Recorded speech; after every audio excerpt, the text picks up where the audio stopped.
Good morning, shalom, and greetings to you, my dear brothers and sisters in Christ.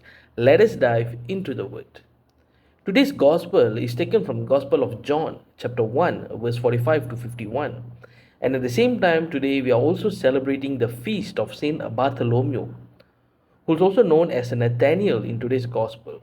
He is one of the 12 disciples of Jesus. And brothers and sisters in Christ, today we are invited to reflect on the assumptions we often make about life, about others, and even about God's presence in our daily life.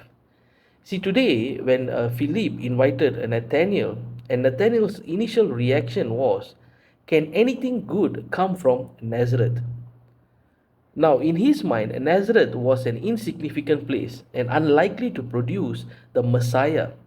But what Nathaniel learns and what we are called to remember is that God often works in ways and places we least expect. Brothers and sisters in Christ, in today's world, many of us might find ourselves asking, is evil triumphing? Is there any goodness left? With so much of suffering, injustice, and divisions that we witness, it's easy to become disappointed and to wonder if God is still at work.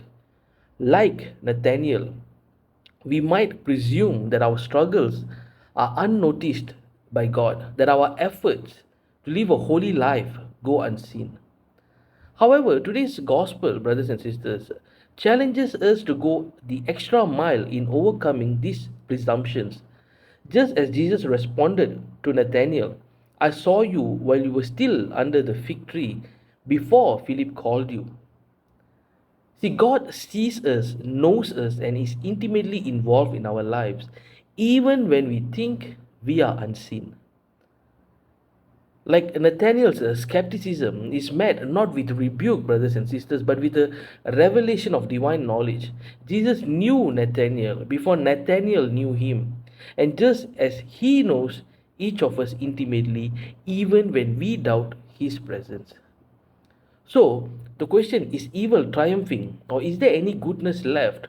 The answer lies in our willingness to go beyond our doubts, to open our eyes to the ways God is working in our lives and in the world, even in the most unexpected places.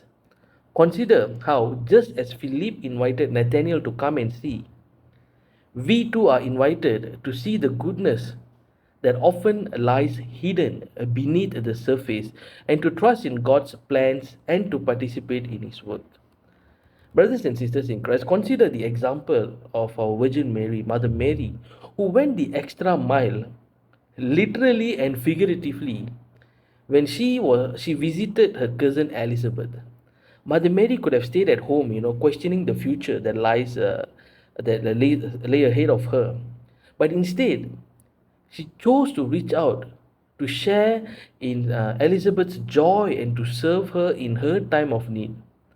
In doing so, Mother Mary not only brought comfort to Elizabeth, but also carried within her the presence of Christ, making it a profound missionary encounter.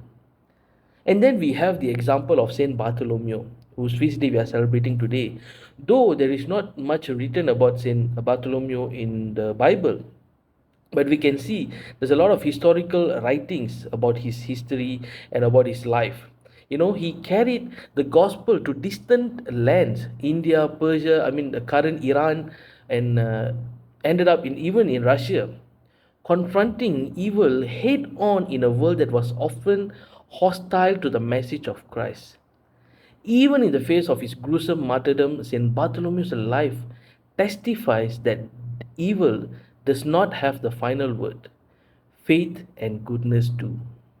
In our own lives, brothers and sisters in Christ, we are called to emulate these examples. When we go the extra mile, when we have this skepticism like, oh, can anything good come from that place and this place, when we have that presumption, but when we go the extra mile to break the presumption, whether in our relationships, our work, our spiritual practices, our outreach to others, when we go the extra mile, we open ourselves to the grace of God in profound ways.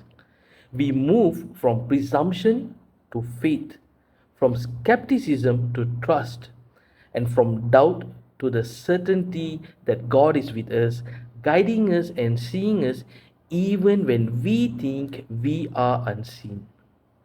Brothers and sisters in Christ, today as we reflect on this passage, let us ask for the grace to overcome our presumptions, to trust in God's presence in our lives, and to have the courage to go the extra mile in all that we do.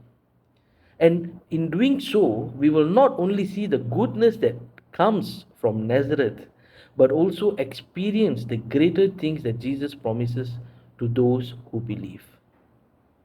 Have a nice day. Thank you and God bless.